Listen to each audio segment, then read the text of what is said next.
سڵاو بینەرانی بەڕێز ئەمڕۆ ڕێکخراوی داکۆک لە شاری مانچستەر کۆبوونەوەی خۆی لەگەڵ ئەندامە تازەکان ناکرد. ئاماژ لەم کۆبوونەوە ئەوە بوو ڕێنمایی تەواو بە ئەندامە تازەکان بدات لەسەر کار و چالاکی داهاتووی. وەزایدەن ئەوەی جێی بۆ بیرێنانەوەیە ئەوە ساڵێک تێبەر دەبێ بەسەر دامەزراندنی ڕێکخراوی داکۆکە، ڕاگەیاندنی ڕێکخراوی داکۆکە لە وڵاتی بەریتانیا.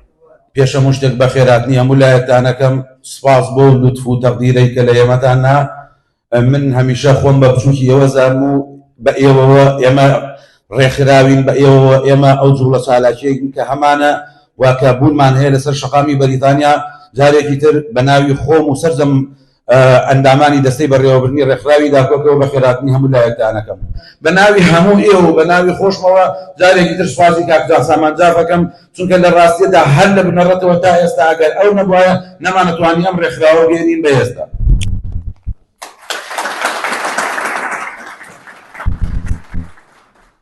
هەمووتان ڕاتان کردووە لە دەست سیستێمێکی نادادپەروەر لە کوردستانە کە تووشی چەوسانەوە بێکاری ژیانێکی نائارام عیزت نەفس کەرامەتی تاکی مرۆڤی کورد شکاوە لە کوردستانە بەدەستی ئەم دوو حیزبەوە. ئەم دوو حیزبە 30 ساڵە لەسەرەوە ئیشەکەن ئینسانی کورد بکەن بە کۆی لەو بێکەسایەتی، بۆی بە ئارزوی خۆیان بتانکەن بە عەسکەر، بتان کوژن، بتان هێنن، هیچ نەڵێن. ئێستاش کوردستان وایلاتوە هەمووی هاواری موچاکە، لایەکی بندیوارە هەیە، سێ موچەی هەیە، هەر هەمووی وایلاتۆ بەس موچە و پارە.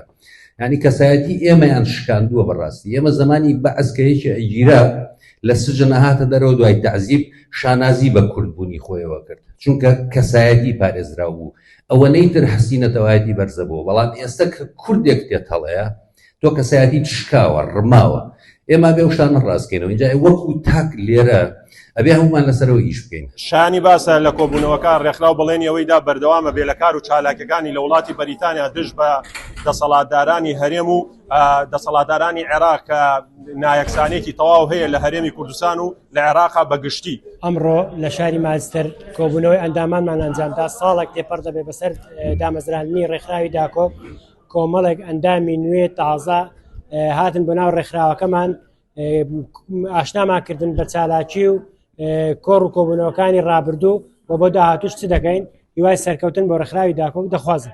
ئەمڕۆ لێرەم کۆبوونەوەیان کرد بە ئامانجگەاندی چەند هۆکارێکێک لەوانە یادکردنەوەی ئەو ڕووداوە دووقەزێنێک لە نۆکەندی ئینگلیز ڕوویا 2 ساڵەمە بە کە چەند هاوزمانێکمان تێدا بوو لە قوربانی و هەروەها ناسان و ئەشناکردنی ئەندامە کۆن و تازەکان بێکتر و چەندین ڕەخنە و پێشنیارمان دا بە دەستی دامەزرێنەری ڕێکخراوەکە بوو ئەوەی کە لە داهاتوە بتوانین کە ڕێکخراوەکە زیاتر ڕێکخراو بکەین. هێشێک لەوانە کە دامەزرێنەری ئۆفیسێک بوو لە لەندەن، هێشێک لەوانەی تر ماڵدروستنی ماڵپە بوو کەمانە بەڕاستی واقع کە ڕێکخراوەکەمان زیاتر ڕێکخراو بێت. هیوادارین لە داهاتوە چەندین بێژگە لە خۆپیشاندنەکان چەندین کۆڕ و کۆبوونەوەی تر لەم شێوازانە بکرێت بۆ ئەوەی کە باشتر و چاکتر بتوانین کارە چالاکەمان بکەین. زۆر سپاس. ئەمڕۆ ئێمە لەم کۆبوونەوەیە سەرنج و تێبینیمان زیاتر خستە سەر شێوازی چۆنێتی و ڕێخستنی خۆپیشاندانەکان لە ڕۆژانی داهاتوو. لەبەر ئەوەی ئێمە وەکو ڕێکخراوی داکۆک ئەمانوێ کار و چالاکیەکانمان بە ڕێکخراوەیی و بە شێوازێکی جوان و ڕێکوپێک بە ئامانج بگەێنین. سەرەتا بە خۆشحاڵیەوە دووبارە کۆبوونەوەیەکمان ڕێخست لە شاری مانچستەر لە دوای تەپەڕبوونی ساڵێک بەسەر یادی دامەزرانی ڕێکخراوی داکۆکدا. چەندین پێشنیار و چەندین کۆمنتمان وەکرد لە ئەندامەکانەوە بۆ فراوانترکردنی کار و چالاکیەکانمان، هەروەها ئیدانەکردنی هەموو ئەو کارە ناڕەوایانی کە یەکێتی پارتی بەرامبەر بە فەرمانبەران و بەرامبەر بە مامۆستایان نەکەن، نەبوونی موچە، نەبوونی خزمەتگوزاری. ئەمڕۆ 27 یانزەی 2023 بەشداریمان کرد لە کۆبوونەوەی ڕێکخراوی داکۆک و کۆبوونەوەی ڕێکخراوی داکۆک و باسی کار و چالاکیەکانمان کردووە بەڵگەچوون و لە داهاتووە چەند کار و چالاکیێکی کە بکەین و ئینشەڵا بەردەوامی لەسەر کار و چالاکیانەوە چەشتێکی و ئەندامی تازەمان ناسی لەم کۆبوونەوە. زۆر سپاس. ئەڤروکیام لێرە ئامادە بووینە لە یەکەم ساڵ ڕۆژە دامەزراندنا ڕێکخراوەمە ڕێکخراوە داکۆک یا مافۆ ئازادیە لێرە ئەمە ئامادە بووین دووسێ هەلکەفتە یایکی لاو بول سال روزا دامەزراندنا ڕێکخراوەمە و جا دوێژی بوو کۆمبوونامە بوو وەرگرتنا چەندین ئەندامێتنی دوێ ڕۆژێدا و ئەمڕۆ سێم کۆبوونەوەی ڕێکخراوی داکۆک بەڕێوە چوو واتیایدا تەمەنی ڕێکخراو بوو بە ساڵێک. کۆبوونەوەی ئەم جارە جیاواز بوو، کۆبوونەوەی ئەم جارە بۆ نوێبوونەوە بوو، بۆ نوێگەری بوو، بۆ گۆڕانکاری بوو لە نێو ڕێکخراو. گەر پێشتر ڕەخنەکەمان ئاراستی حکومەت بوو بێ ڕەخنەکانمان، ئەم جارە ڕەخنەکانمان ئاراستی خۆمان بووە. هەوڵی باشترکردن و بەرەو پێشچوونی ڕێکخراوەین.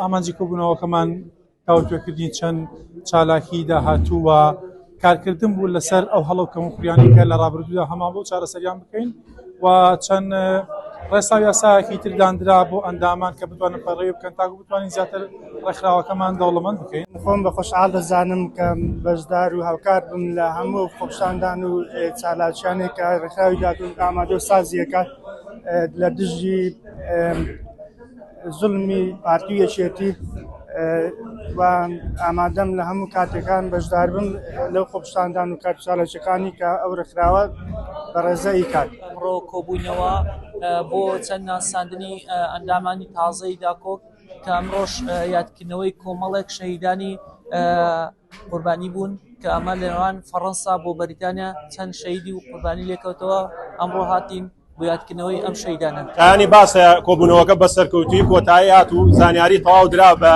ئەندامانی تازە و هەروە ڕێنمایی تەواوی ئەندامەکان کراوە بۆ کار و چالاکیەکانی داهاتوو.